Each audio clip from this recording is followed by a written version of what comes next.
الحمد لله وحده والصلاة والسلام على من لا نبي بعده أما بعد فأعوذ بالله من الشيطان الرجيم بسم الله الرحمن الرحيم شهر رمضان الذي أنزل فيه القرآن هدى للناس وبينات من الهدى والفرقان قال النبي صلى الله عليه وسلم صوموا لرؤيته وأفطروا لرؤيته او كما قال صلی اللہ علیہ وسلم۔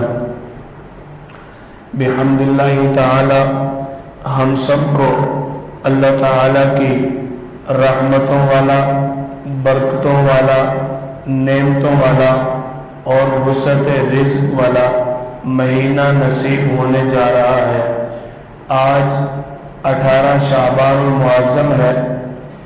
رمضان المبارک سے قبل آپ صلی اللہ علیہ وسلم رمضان کا انتظار فرماتے اور رمضان المبارک کی طلب فرماتے۔ 18 شعبان المعظم 1442 ہجری، اس کے بعد آنے والا مہینہ رمضان المبارک 1442 ہجری کا مہینہ ہوگا۔ آپ صلی اللہ علیہ وسلم رجب کے مہینہ سے ہی رمضان المبارک کا انتظار اور استقبال فرماتے۔ آپ صلی اللہ علیہ وسلم کے اسی رمضان مبارک کے استقبال اور اہتمام کے بارے میں آپ صلی اللہ علیہ وسلم کا فرمان مبارک حضرت سلمان فارسی رضی اللہ تعالیٰ عنہ سے مروی ہے کہ نبی کریم صلی اللہ علیہ وسلم نے ہم سب کو جمع فرمایا اور آپ صلی اللہ علیہ وسلم نے فرمایا، لوگوں تم پر ایک مہینہ آ رہا ہے جو برکتوں والا مہینہ ہے، رمضان مبارک کا مہینہ، جس کے بارے میں دوسری حدیث مبارکہ میں آپ صلی اللہ علیہ وسلم نے اس مہینہ کو ہمارے لیے رحمت کا سایہ فرمایا، یعنی سایہ انسان کو ڈھانپ لیتا ہے۔ جو سایہ انسان کے اوپر ہوتا ہے وہ انسان کو ڈھانپ لیتا ہے۔ آپ صلی اللہ علیہ وسلم نے فرمایا، گویا کہ یہ مہینہ ایسا ہے جس کی رحمت تمہیں اچھی طرح ڈھانپ لے گی۔ آپ صلی اللہ علیہ وسلم نے اس استقبال رمضان کے بارے میں ہمیں رحمت، برکت اور وسعت رزق کی خوشخبری دی۔ اس مہینہ کے اندر جسمانی رزق بھی بڑھ جاتا ہے، روحانی رزق بھی اللہ تعالیٰ کی طرف سے بڑھ جاتا ہے۔ جسمانی رزق آپ دیکھیں کہ پورا سال 11 مہینوں میں وہ نعمتیں کھانے کے لیے نہیں میسر آتی جو نعمتیں اللہ تعالیٰ کی طرف سے ہمیں رمضان مبارک کے مہینہ میں کھانے کے لیے نصیب ہوتی ہیں۔ دسترخوان لگتے ہیں باقی 11 مہینوں میں بھی، لیکن ہمارے دسترخوان پر فروٹ بھی موجود ہو اور دیگر چیزیں بھی موجود ہوں، مغز، بادام وغیرہ اس طرح کی چیزیں بھی موجود ہوں اور طرح طرح کے کھانے، ان کے ساتھ پھل فروٹ وغیرہ اور ساتھ دیگر مشروبات اور سموسے پکوڑے، دیکھو یہ ساری چیزیں اللہ تعالی ہمیں رمضان مبارک میں عطا فرماتے ہیں۔ لگتا اس طرح ہے کہ جو آپ صلی اللہ علیہ وسلم کا فرمان مبارک ہے وہ واقعتاً ہمارے سامنے اس بات کو واضح کرتا ہے کہ اللہ تعالی رمضان مبارک کے مہینہ میں جسمانی رزق کو بڑھا دیتے ہیں۔ دوسری چیز، اس مہینہ میں اللہ تعالی اپنے بندہ کے لیے روحانی رزق بھی بڑھا دیتے ہیں۔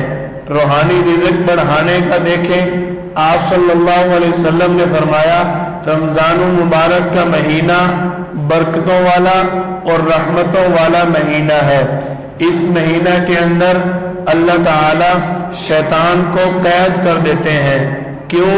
تاکہ جو اللہ کا بندہ ہے وہ اپنی عبادات کو پورے ذوق اور شوق کے ساتھ ادا کر سکے۔ باقی پورا سال ہم نیک اعمال کرنے کی کوشش اور ارادہ اور نیت کرتے ہیں تو اکثر ہمارا ارادہ، نیت، کوشش پوری نہیں ہوتی۔ اس کی وجہ یہ بن جاتی ہے کہ شیطان ہمارے عمل کے آڑے آ جاتا ہے، شیطان ہمارے سامنے آ کر ہمیں ورغلا لیتا ہے۔ اس کے مد مقابل رمضان المبارک کا جو مہینہ ہے، اس مہینہ کے اندر جب بندہ نیک اعمال کرنے کا ارادہ کرتا ہے تو زیادہ تر بندہ ان اعمال کو پایہ تکمیل تک پہنچا لیتا ہے۔ مثال کے طور پہ اللہ تعالی رمضان المبارک کے مہینہ میں ہمیں زیادہ خرچ کرنے کا بھی موقع عطا فرماتے ہیں، اللہ تعالی ہمیں زیادہ سے زیادہ خاموش رہنے کا بھی موقع عطا فرماتے ہیں۔ اللہ تعالی رمضان المبارک کے مہینہ میں ہمیں آپس میں ایک دوسرے کے ساتھ فضولیات سے بھی محفوظ فرما لیتے ہیں۔ اسی طرح رمضان المبارک کا مہینہ جب آتا ہے تو اللہ تعالی ہمارا مسجد کے اندر، نیک اعمال کے اندر، روزہ رکھنے کے اندر، قرآن کریم کی تلاوت کے اندر دل لگا دیتے ہیں۔ گویا کہ ان دونوں باتوں سے یہ بات معلوم ہوئی کہ رمضان مبارک کے مہینہ کے اندر جسمانی رزق بھی بڑھ جاتا ہے۔ جب ہمارا جسمانی رزق بڑھا، ہمیں رزق ملا۔ اسی طرح دوسری چیز ہمیں معلوم ہوئی کہ رمضان مبارک کے مہینہ میں روحانی رزق بھی بڑھ جاتا ہے۔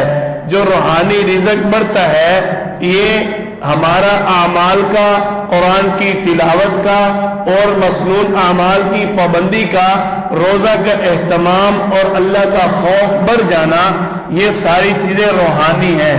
ان دونوں باتوں سے یہ معلوم ہوا کہ جب رمضان مبارک کا مہینہ آیا، آپ صلی اللہ علیہ وسلم کے فرمان کے مطابق ہمیں نعمتیں بھی ملی، آپ صلی اللہ علیہ وسلم کے فرمان کے مطابق ہمیں برکتیں بھی ملی، آپ صلی اللہ علیہ وسلم کے فرمان کے مطابق ہمیں رزق بھی ملا، آپ صلی اللہ علیہ وسلم کے فرمان کے مطابق روحانی رزق، نیک اعمال کی توفیق بھی مل گئی، آپ صلی اللہ علیہ وسلم کے فرمان کے مطابق ہم شیطان کے شر سے بھی محفوظ ہو گئے۔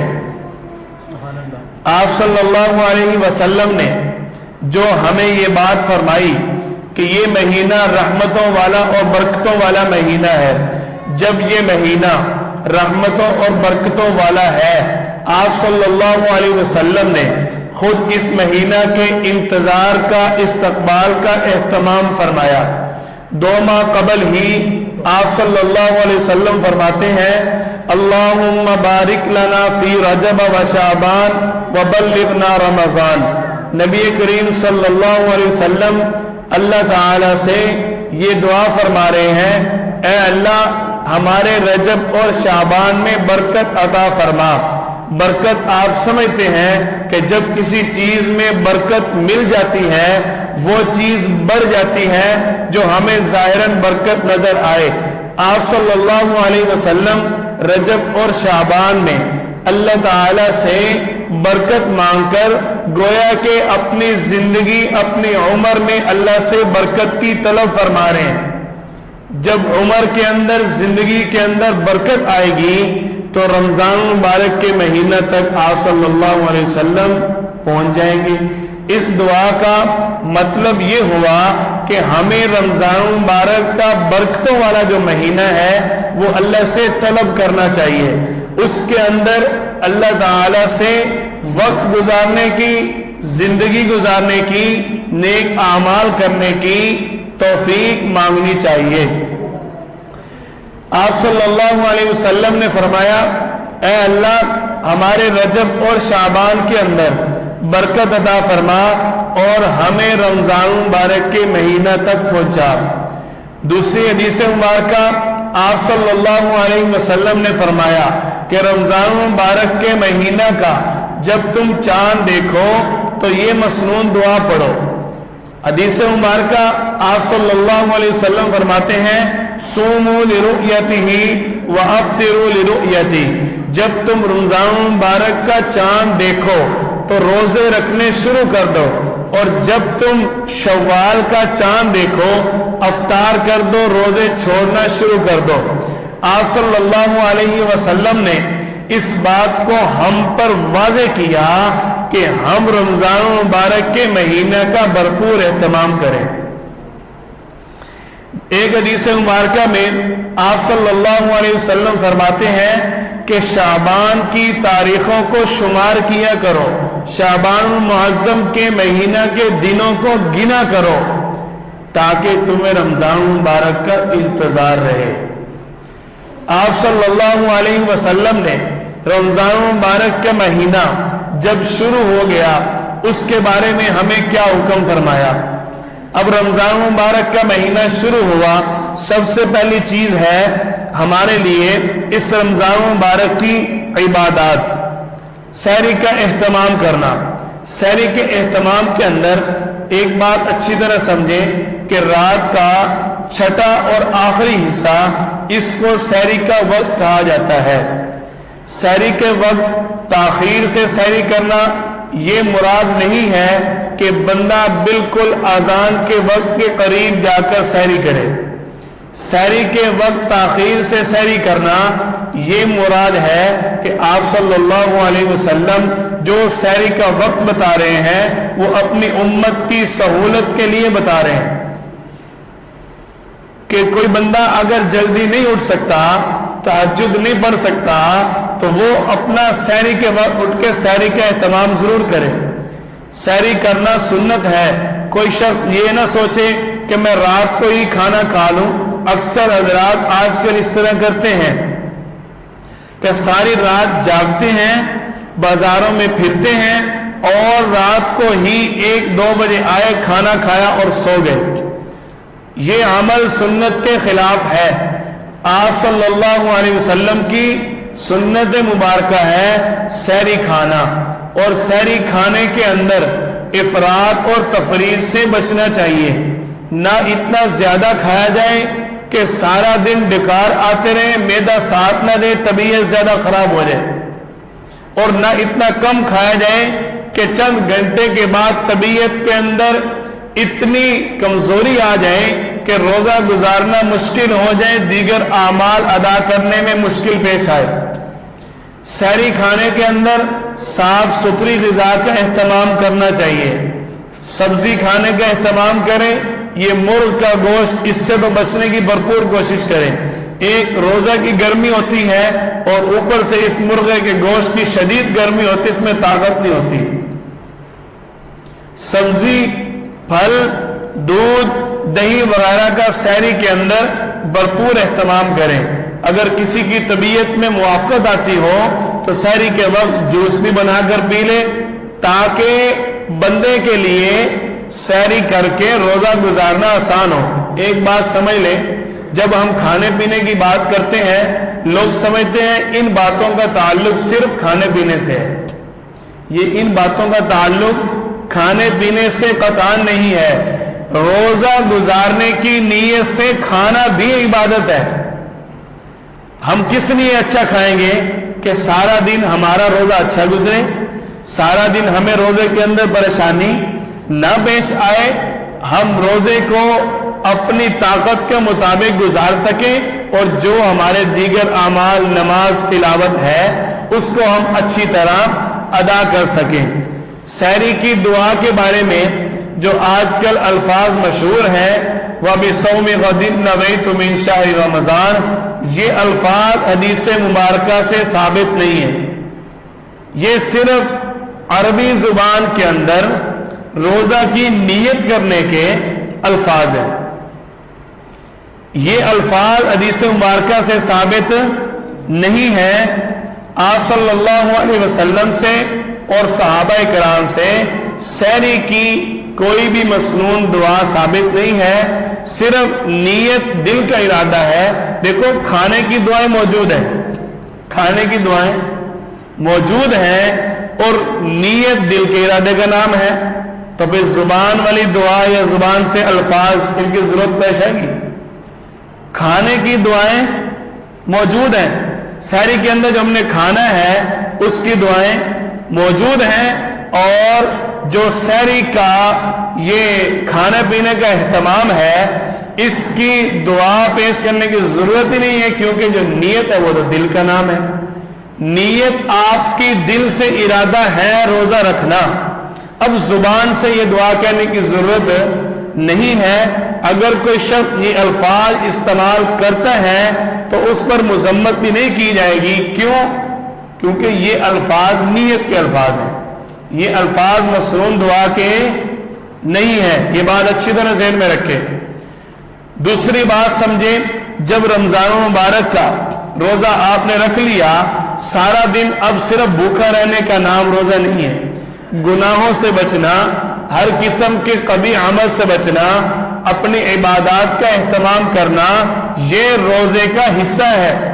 کوئی یہ نہ سمجھے میں نے روزہ رکھ لیا اب سارا دن بیٹھ کے ٹی وی دیکھتا رہے، اس طرح روزہ نہیں ہے۔ محض اس کا حدیث مبارکہ کے مطابق جو شخص روزہ رکھتا ہے اور عبادات کی فرائض کی پابندی نہیں کرتا، حدیث مبارکہ کے مطابق وہ محض بھوکا رہ رہا ہے، اس کو اس کے روزے کا کوئی فائدہ نہیں حاصل ہو رہا۔ اب رمضان مبارک کا مہینہ شروع ہو گیا، اس کے اندر افطاری والی بات بھی سمجھ لیں۔ افطاری کا وقت جب ہو جائے فوراً افطاری کرنا سنت ہے، کھجور سے افطاری کرنا سنت ہے، اور اگر کھجور میسر نہ آئے پانی کے ساتھ روزہ افطار کرنا بھی سنت ہے۔ افطاری کی دعا آپ صلی اللہ علیہ وسلم سے ثابت ہے، صحیح بخاری کے امام بخاری رحمۃ اللہ علیہ کے استاد ابن ابی شیبہ اپنی کتاب مصنف ابن ابی شیبہ کے اندر یہ دعا نقل کرتے ہیں۔ حضرت ابو زرع رضی اللہ تعالیٰ عنہ سے مروی ہے کہ آپ صلی اللہ علیہ وسلم نے روزہ افطار کیا، افطر یومن اللہم انی لک صمت وعلی رزقک افطرت۔ یہ جو وبی کا آمنت والے الفاظ ہیں یہ صحیح حدیث سے ثابت نہیں ہے۔ اللہم لک صمت وعلی رزقک افطرت۔ جب آپ نے روزہ افطار کر لیا، اب رمضان مبارک کا پورا مہینہ ہے، پہلا عشرہ شروع ہوا، اس کے بارے میں آپ صلی اللہ علیہ وسلم کا فرمان مبارک موجود ہے۔ آپ صلی اللہ علیہ وسلم نے فرمایا کہ رمضان مبارک کا پہلا عشرہ اللہ کی طرف سے رحمت ہے، دوسرا عشرہ اللہ کی طرف سے مغفرت ہے، اور تیسرا عشرہ اللہ کی طرف سے جہنم کی آگ سے آزادی کا عشرہ ہے۔ ان عشروں کے اندر جو مسنون دعائیں آج کل لوگ پیش کرتے ہیں وہ دعائیں آپ صلی اللہ علیہ وسلم کی طرف منسوخ کرنا درست نہیں، وہ دعائیں بزرگان دین کے عمل سے ثابت ہیں، پڑھنا درست ہے، لیکن وہ آپ صلی اللہ علیہ وسلم کی طرف سے خاص ان عشروں کے ساتھ ثابت نہیں ہے۔ ہمارے لیے جو اہم چیز ہے وہ صرف اور صرف اپنی عبادات کی پابندی کرنا، اپنے آپ کو مشقت میں نہ ڈالیں، اپنی عبادات کو اپنے کام کاج کے مطابق درست رکھیں، اتنے رات کو نفل نہ ادا کریں کہ آپ کے لیے صبح اٹھنا ہی مشکل ہو جائے، اتنا نہ آپ بھوکے کم کھا کر روزہ رکھیں، اتنا نہ اپنے اوپر بوجھ ڈالیں کہ سارا دن آپ کوئی کام بھی نہ کر سکیں۔ اپنے معاملات کے اندر بھی مینر روی لے کر آئیں اور اپنے روزے اور کھانے پینے کے اندر بھی مینر روی لے کر آئیں۔ رمضان مبارک کے مہینہ کے اندر پورا مہینہ نماز تراویح ادا کرنا سنت مؤکدہ ہے، صرف سنت نہیں ہے، سنت مؤکدہ ہے۔ جو شخص نماز تراویح چھوڑے گا وہ اس لیے گناہگار ہوگا کہ وہ آپ صلی اللہ علیہ وسلم کی سنت کو ترک کر رہا ہے۔ اللہ سے دعا کرتے ہیں اللہ تعالی ہم سب کو آپ صلی اللہ علیہ وسلم کی سنتوں کے مطابق رمضان گزارنے کی توفیق عطا فرمائے۔